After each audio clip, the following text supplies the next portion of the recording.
प्रश्न 1, निम्नलिखित में से किसे प्रकृति का सुरक्षा वॉल्व कहा जाता है? Safety wall of the earth का नेचर। ए भूकंप, सी बी ओजोन गैस, सी ज्वालामुखी, डी नदियां। तो इसका जो सही उत्तर है वो सी ज्वालामुखी है। क्यों? क्योंकि ज्वालामुखी क्या है, पृथ्वी के आंतरिक भाग से विस्फोट करता है तो काफी मात्रा में गैस और विभिन्न प्रकार के चट्टानों के टुकड़े छोटे निकलते हैं। क्योंकि पृथ्वी के आंतरिक भाग से निकलता है इसलिए इसे safety wall of the nature कहा जाता है। जैसे कुकर में नहीं होता सेफ्टी वॉल, है ना, जब वो काफी मात्रा में गैस आ जाती है तो सेफ्टी वॉल फट जाता है और गैस कुकर से निकल जाती है। उसी प्रकार पृथ्वी के आंतरिक भाग में यदि एक जगह काफी मात्रा में गैस इकट्ठा हो जाती है तो जहां भी वो पृथ्वी के ऊपरी भाग क्रस्ट का कमजोर सतह पाता है वहां टूट के निकल जाता है। तो इसका उत्तर होगा सी ज्वालामुखी। दूसरा प्रश्न, निम्नलिखित में कौन सा ज्वालामुखी के उन 3 वर्गों में सम्मिलित नहीं है जो उनके उद्भव की आवृत्ति के आधार पर वर्गित किए गए हैं? ए जागृत ज्वालामुखी, बी प्रसुप्त ज्वालामुखी, सी मृत्यु ज्वालामुखी और डी यौगिक ज्वालामुखी। तो इसका उत्तर है डी यौगिक ज्वालामुखी। देखिए, जागृत ज्वालामुखी का तात्पर्य ऐसे ज्वालामुखी से है जिसमें से लगातार विस्फोट होता रहता है, वो कभी बंद नहीं होता। जैसे विश्व के प्रमुख ज्वालामुखी हैं, जैसे माउंट एटना इटली का है, इक्वाडोर का कोटोपैक्सी है, अंडमान निकोबार का बैरन द्वीप है, अंटार्कटिका का एयरबस है और हवाई द्वीप का मोनोलोआ। ये सब किसके अंतर्गत आते हैं? जागृत ज्वालामुखी। प्रसुप्त ज्वालामुखी का तात्पर्य ऐसे ज्वालामुखियों से है जो एक बार सक्रिय तो हो गए हैं, उसके बाद वो शांत हो गए हैं, उसके बाद दोबारा भविष्य में सक्रिय होने की संभावना रहती है। तो इसमें जापान का फ्यूजियामा और इटली का वेसुवियस आता है। मृत ज्वालामुखी का तात्पर्य ऐसे ज्वालामुखी से है जिनमें पूर्व में तो विस्फोट हो गया है, अब भविष्य में इस प्रकार की कोई विस्फोट की संभावना नहीं होती और उसके क्रेटर में पानी भर जाता है। जैसे तंजानिया का किलिमंजारो, म्यांमार का पोपा, ईरान का देवबंद इसके अंतर्गत आते हैं। तो इसका उत्तर होगा डी यौगिक ज्वालामुखी। थर्ड क्वेश्चन, पेले अश्रु पेले टीयर्स की उत्पत्ति कब होती? ए भूकंप के समय, बी प्लेट टेक्टोनिक से, सी ज्वालामुखी उद्गार के समय और डी पर्वत निर्माण के समय। तो इसका उत्तर है सी ज्वालामुखी उद्गार के समय। एक्चुअली ये जो वर्ड आया है पेले टीयर, ये कहां से आया है? हवाई द्वीप पे। हवाई द्वीप पे जो ज्वालामुखी है वहां पे जब विस्फोट होता है तो वो उस पे ऐसा लगता है कि जैसे लावा है और चमकीले धागे की तरह होता है, इसलिए इसको भी कहा गया है पेले हेयर, ओके, या पेले टीयर्स। तो इसका उत्तर सी ज्वालामुखी उद्गार के समय। ज्वालामुखी में जल वाष्प के अलावा मुख्य गैसें होती हैं। A nitrogen oxygen, B hydrogen oxygen, C carbon dioxide hydrogen nitrogen, D sulphur dioxide carbon dioxide nitrogen. जो इसका जो उत्तर है वो 4 का सी कार्बन डाइऑक्साइड हाइड्रोजन और नाइट्रोजन। एक चीज जान लीजिए कि जो ज्वालामुखी में से निकलता है उसमें जो जल वाष्प है, जिसको इंग्लिश में हम वाटर वेपर कहते हैं, ये करीब 80 से 90% भाग होता है। इसके अलावा जो अन्य जो गैसें निकलती हैं वह कार्बन डाइऑक्साइड, हाइड्रोजन और नाइट्रोजन। तो इसका उत्तर सी वाला बिल्कुल सही है। फिफ्थ क्वेश्चन, ज्वालामुखी उद्गार के फलस्वरूप प्राप्त लावा और एवं धरातली चट्टानों के टुकड़ों को सम्मिलित रूप में क्या कहा जाता है? ए पायरोक्लास्ट, बी ब्रेसिया, सी लेपेली, डी स्कोरिया। तो इसका जो उत्तर है ए पायरोक्लास्ट होता है। पायरोक्लास्ट के अंतर्गत लावा और धरातली चट्टाने दोनों को सम्मिलित किया जाता है। तो इसको बहुत क्लियर करिए कि पायरो के अंदर होता है लावा प्लस चट्टान, ठीक है, और बाकी सबको भी समझ लीजिए। जो ब्रेशिया होता है ये भी सब उसी के रूप से बनते हैं। ब्रेशिया का होता है ये इससे भी नोकीले टुकड़े होते हैं, पत्थरों के नोकीले चट्टान होती हैं ये सब, ठीक है। लैपिली मटर के दाने की तरह होती हैं ये, मटर के दाने की तरह जो होती है चट्टान या गोलियां, कंचे के आकार भी कह सकते हैं, उसको लैपली कहते हैं। और जो स्कोरिया होता है वो इससे भी छोटे होते हैं। तो क्लियर हो गया आपको।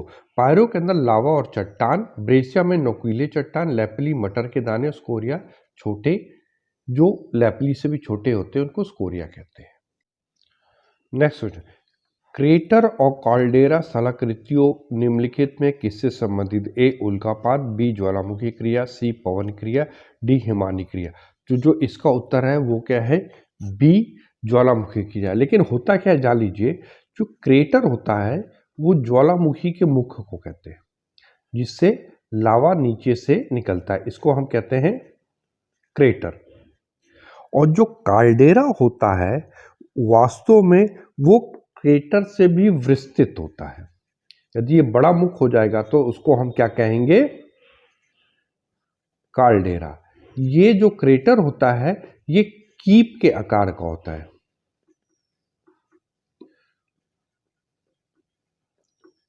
कीप के आकार का होता है। आप जान लीजिए कि महाराष्ट्र की लोलार झील है या राजस्थान का जो पुष्कर झील है वो किसका उदाहरण है? वो काल्डेरा का उदाहरण है। कौन सा? पुष्कर झील कहाँ की है? ये राजस्थान की है ना, राजस्थान की। और लोनार महाराष्ट्र की। ये दोनों किसके उदाहरण हैं? काल्डेरा के। काल्डेरा का मतलब होता है जो क्रेटर से ज्यादा विस्तृत हो। किस स्थलाकृति का निर्माण ज्वालामुखी क्रिया से नहीं होता? ए लावा पठार, बी लावा मैदान, सी सिलोडाइक, डी विसर्प। तो इसका उत्तर है डी विसर्प। विसर्प वास्तव में नदी से होता है। जब नदी मैदानी भागों पे आड़ी तिरछी चलती है सांप के आकार की तो हम उसको क्या कहते हैं? विसर्प कहते हैं। ये जो वर्ड लिया गया है ये तुर्की के मेंडर, इंग्लिश में इसको कहते हैं मेंडर, वहां से लिया गया है। एक नदी का नाम है जो इसी तरह चलती है। जब पहाड़ी भागों से मैदानी भागों में नदी आती है तो इसकी स्पीड कम हो जाती है और उसके साथ उसके पास अवसादों की मात्रा अधिक होती है, तो सीधी ना बह के वो इस तरह चलती है, तो इसको विसर्प कहते हैं। इसके अलावा जो लावा पठार, लावा मैदान, सिल और डाइक किससे निर्मित होते हैं? ये ज्वालामुखी क्रिया से होते हैं। तो लावा पठार का यदि हम उदाहरण दें तो भारत में दक्कन का पठार, लावा पठार का, और कोलंबिया। ये कहां पे है? यूएसए में है कोलंबिया का पठार, यूएसए में। ये लावा मैदान का यदि हम उदाहरण दें तो यूएसए में है स्नेक रिवर का मैदान, स्नेक रिवर वहां पे है, उसका मैदान है लावा। सिल और डाइक क्या है? सिल क्या है? जब चट्टानों के बीच में लावा इस तरह इकट्ठा होती है तो उसको सिल कहते हैं। और जब खड़ी चट्टानों के मध्य में इस तरह लावा और मैग्मा जमा हो जाता है तो उसको हम डाइक कहते हैं। नेक्स्ट क्वेश्चन, वो कौन सा महाद्वीप है जहां एक भी ज्वालामुखी नहीं है? ये बड़ा इंपॉर्टेंट क्वेश्चन है, कई बार परीक्षाओं में। A Australia, B Antarctica, C Africa, D Europe. तो इसका उत्तर है ए ऑस्ट्रेलिया। अब ये प्रश्न उठता है कि यहाँ पे क्यों नहीं है? क्योंकि आप जान लीजिए कि विश्व के जितने भी अधिकांश ज्वालामुखी है वो प्लेटों के किनारों पर है, ठीक है। और जो ऑस्ट्रेलिया है वो क्या है? इंडो ऑस्ट्रेलिया प्लेट के आंतरिक भाग में स्थित है,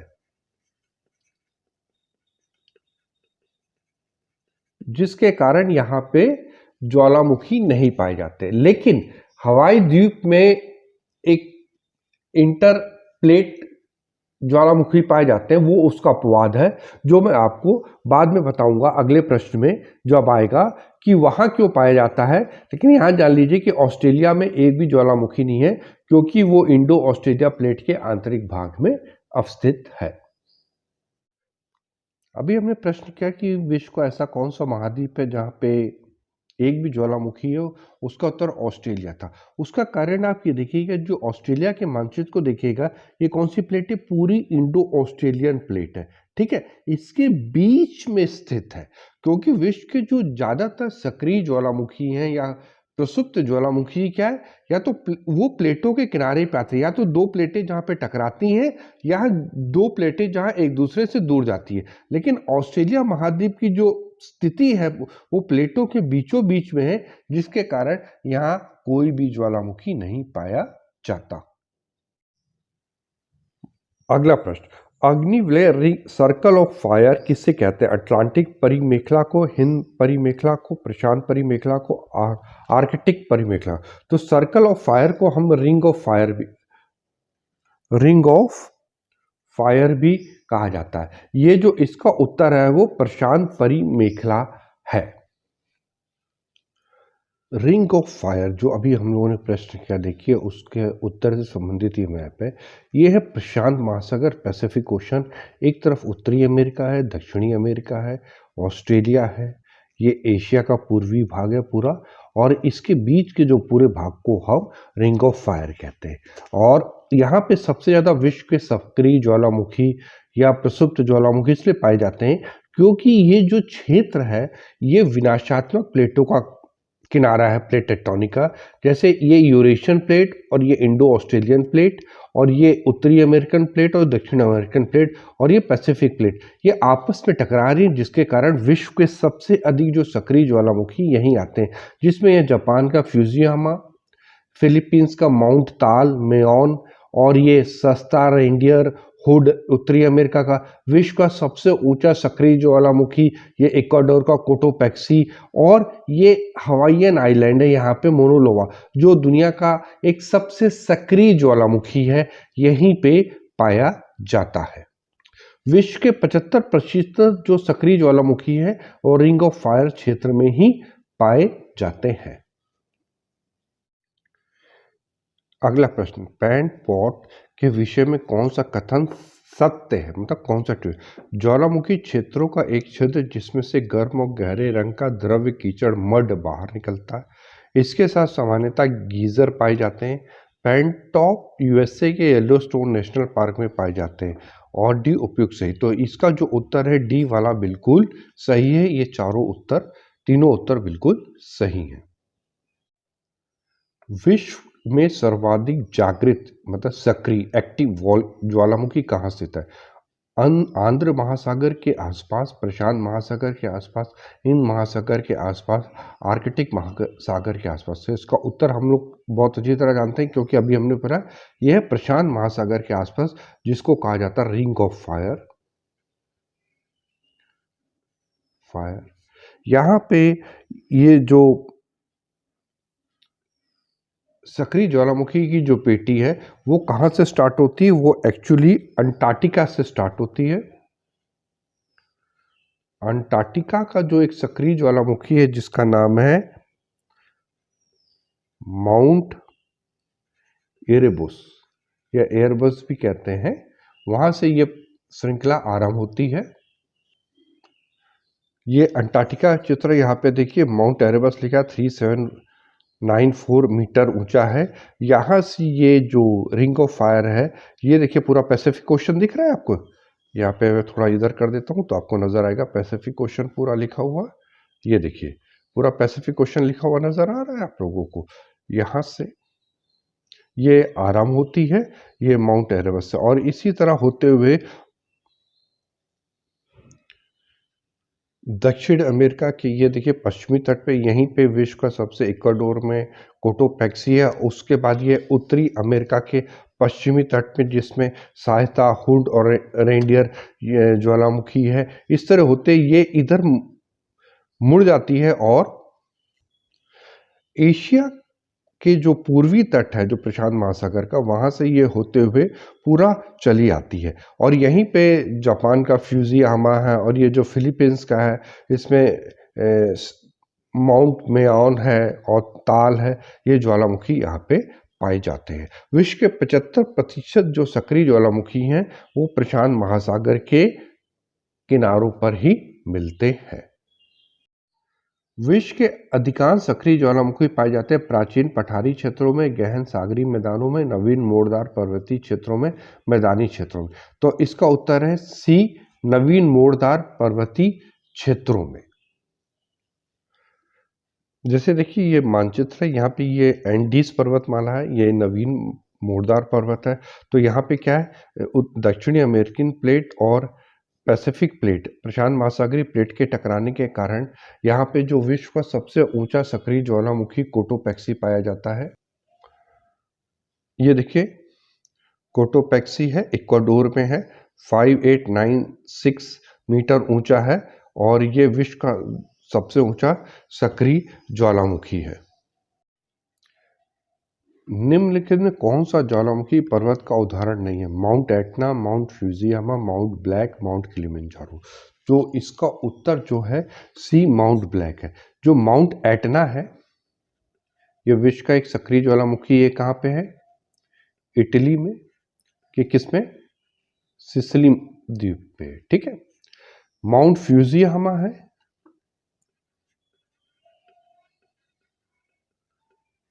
ये जापान का है, ये प्रसुप्त ज्वालामुखी है। माउंट किलिमंजारो है, ये अफ्रीका के तंजानिया में है और ये शांत ज्वालामुखी है और ये अफ्रीका का सबसे ऊंचा पर्वत भी है, अफ्रीका का, ठीक है। तो इसका उत्तर है माउंट ब्लैक। स्ट्रम्बोली किस प्रकार का ज्वालामुखी? ए जागृत, बी सुषुप्त, सी मृत या शांत और इनमें से कोई नहीं। इसका उत्तर है ये ए जागृत। वास्तव में जो स्ट्रम्बोली है वो कहाँ पे है? इटली में, इटली के लिपारी द्वीप में है और इसको लाइट हाउस ऑफ मेडिटेरियन सी कहा जाता है, या आप इसको कहिए हिंदी में भूमध्य सागर का प्रकाश स्तंभ, लाइट हाउस ऑफ मेडिटेरियन सी कहा जाता है। ये इटली के लिपारी द्वीप में स्थित है। इस मानचित्र को आप ध्यान से देखिएगा तो आप देखिएगा कि ये लिपारी आइलैंड है इटली का, इसी पे कौन सा है? स्ट्रम्बोली है। और ये एटना दिख रहा है, ये किस द्वीप में है? सिसिली द्वीप में है। ये भी सक्रिय ज्वालामुखी, ये भी सक्रिय ज्वालामुखी, ये भी सक्रिय ज्वालामुखी। और यहाँ पे देखिए विस्युवस दिख रहा है, ये देख रहे हैं आप, ये विस्युवस, ये क्या है? प्रसुप्त ज्वालामुखी है जो समय समय पे फूटता रहता है। इस वक्त ये सक्रिय है। तो ये तीन बड़ा आसानी से याद रखिएगा, विषुवत, प्रसुप्त है, डॉर्मेंट है, जो समय समय में फूटता रहता है, ये इटली के मेन आइलैंड पे है। दूसरा जो एटना है वो सिसिली द्वीप पे है और ये जो लिपारी है जिसपे स्ट्रम्बोली है, जिसे भूमध्य सागर का स्तंभ कहा जाता है, यहाँ पे अवस्थित है। अगला प्रश्न, मृत ज्वालामुखी किलिमंजारो किस देश में अवस्थित है? इटली, तंजानिया, मैक्सिको, संयुक्त राज्य अमेरिका। ये कहाँ पे है? बी, तंजानिया में अवस्थित है। इस मानचित्र पे देखिए ये है तंजानिया जहां पे किलिमंजारो स्थित है। ये शांत ज्वालामुखी है जिसके क्रेटर में पानी भर गया है और इसके साथ साथ ये ध्यान रखिएगा कि ये अफ्रीका का सबसे ऊंचा पर्वत भी है। किलिमंजारो अफ्रीका का सबसे ऊंचा पर्वत है जो तंजानिया में अवस्थित है। फ्यूजियामा किस देश का ज्वालामुखी पर्वत है? A Italy, B Japan, C Kenya, D Mexico. इसका उत्तर है बी जापान। और ये जो जापान का सबसे बड़ा जो आइलैंड है, क्या नाम है उस आइलैंड का? नाम जल्दी से बताइए आप लोग। Honshu island. ये जापान का जो होन्शु आइलैंड है,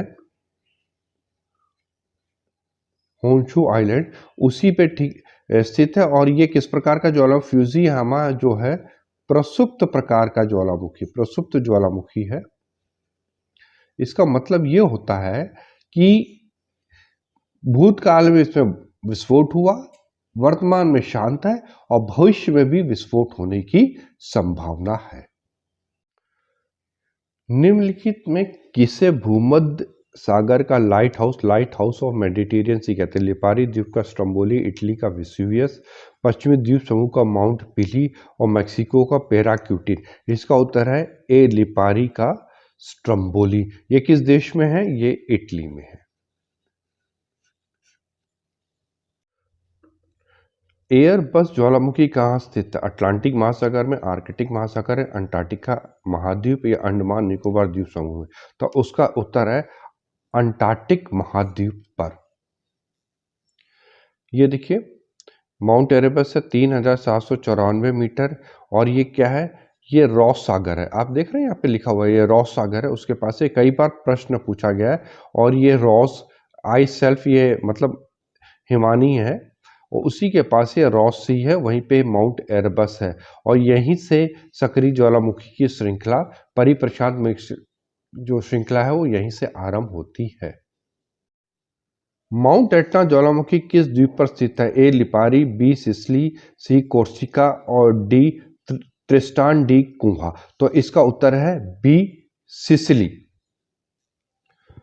ये देखिए माउंट एटना लिखा है और ये कौन सा आइलैंड है? सिसिली पे। लिपारी में कौन सा द्वीप था? स्ट्रोम्बोली था। ठीक है, ये देख रहे हैं आप। और जो वेसुवियस है ये कहाँ पे है? मेन आइलैंड में है। ये प्रसुप्त ज्वालामुखी है या डोरमेंट वॉल्केनो है और बाकी ये जो एटना और ये लिपारी पे जो स्ट्रोम्बोली है, स्ट्रोम्बोली यहाँ पे लिखा हुआ है, वो कौन से है? एक्टिव ज्वालामुखी, सक्रिय ज्वालामुखी। अगला प्रश्न, मोना लोआ उदाहरण है प्रसुप्त ज्वालामुखी, बी सक्रिय ज्वालामुखी, सी मृत ज्वालामुखी का, डी ज्वालामुखी क्षेत्र के पठार का। तो इसका उत्तर है ये है बी सक्रिय ज्वालामुखी। ये यूएसए का एक हवाईयन आइलैंड है, हवाई लैंड है, जहाँ पे आप ये देखिए मोना लोआ लिखा हुआ है। ये दुनिया का सबसे सक्रिय ज्वालामुखी है और इस सक्रिय ज्वालामुखी की सबसे बड़ी विशेषता ये है कि ये इंटरप्लेट ज्वालामुखी है। इंटरप्लेट वॉल्केनो है, अर्थात यदि ये प्लेट मान ली जाए तो ये प्लेटों के मध्य स्थित है, क्योंकि अभी तक हमने पढ़ा कि विश्व के अधिकांश ज्वालामुखी या तो प्लेटों के किनारों पे आते हैं, जहां जहां दो प्लेटें आपस में टकराती हैं, है ना, या दो प्लेटें एक दूसरे की विपरीत स्थिति में जाती हैं, है ना, या तो टकराती हैं या विपरीत स्थिति में जाती हैं। लेकिन ये मोनोलोआ ज्वालामुखी के संदर्भ में कहा जाता है कि ये प्लेटों के मध्य आते हैं और इसीलिए इसके लिए जो थ्योरी गई थी, हॉट स्पॉट थ्योरी दी गई थी, जो इस बात को की व्याख्या करता है क्यों ज्वालामुखी प्लेटों के आंतरिक भागों में पाए जाते हैं। हॉटस्पॉट का मतलब है कि जब बहुत सारा मैग्मा एक ही जगह इकट्ठा हो जाए तो वो ऊपरी सतह को तोड़ते हुए निकल आता है, इसलिए हॉटस्पॉट थ्योरी दी गई थी।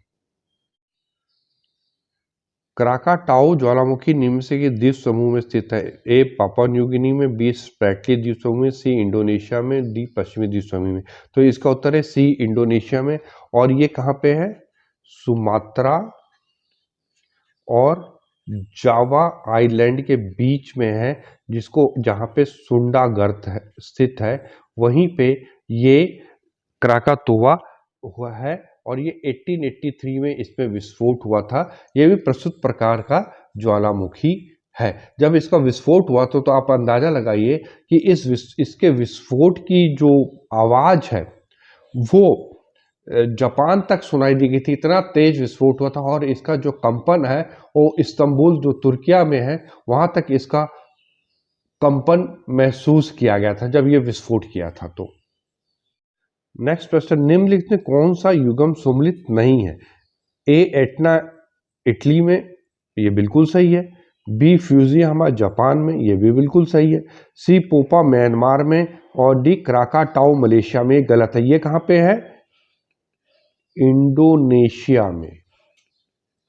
ठीक है, एटना कौन सा प्रकार का ज्वालामुखी है? ये है सक्रिय। ये फ्यूजियामा प्रसुप्त प्रकार का है। पोपा शांत है और क्राकाटोआ भी प्रसुप्त है। ज्वालामुखी के उद्गार के समय निकलने वाली गैस में जलवाष्प की मात्रा कितनी होती है? 40 से 50%, 50 से 60%, 60 से 70%, 80 से 90%। इसका उत्तर है 80 से 90% जो किसकी मात्रा होती है, वाटर वेपर जलवाष्प की होती है, जो ज्वालामुखी उद्गार के समय निकलती है। विश्व का सर्वाधिक सक्रिय ज्वालामुखी वाला क्षेत्र है ए फिलीपींस द्वीप समूह, बी जापान द्वीप समूह, सी पश्चिमी द्वीप समूह, डी इंडोनेशिया द्वीप समूह। तो इसका उत्तर क्या है, ए फिलीपींस द्वीप समूह पे। यहाँ पे कौन कौन सा है, यहाँ पे माउंट ताल है सक्रिय ज्वालामुखी, और दूसरा माउंट मेयान है। ये दोनों सक्रिय ज्वालामुखी हैं जो फिलीपींस द्वीप समूह में पाए जाते हैं। नेक्स्ट, 10,000 धुआरों की घाटी, वैल्यू ऑफ 10,000, यहाँ पे छूट गया, वैल्यू ऑफ 10,000 स्मोक्स पाई जाती, ए अलास्का में, बी भूमध्य सागर में, सी अंटार्कटिका में, डी हवाई द्वीप में। तो इसका उत्तर है ए अलास्का में। ये कहाँ पे, अलास्का कहाँ पे है, यूएसए का एक भूभाग है। विस्फोट की तीव्रता के आधार पर ज्वालामुखियों के प्रकारों का सही आरोही क्रम क्या है, मतलब घटते से बड़ा।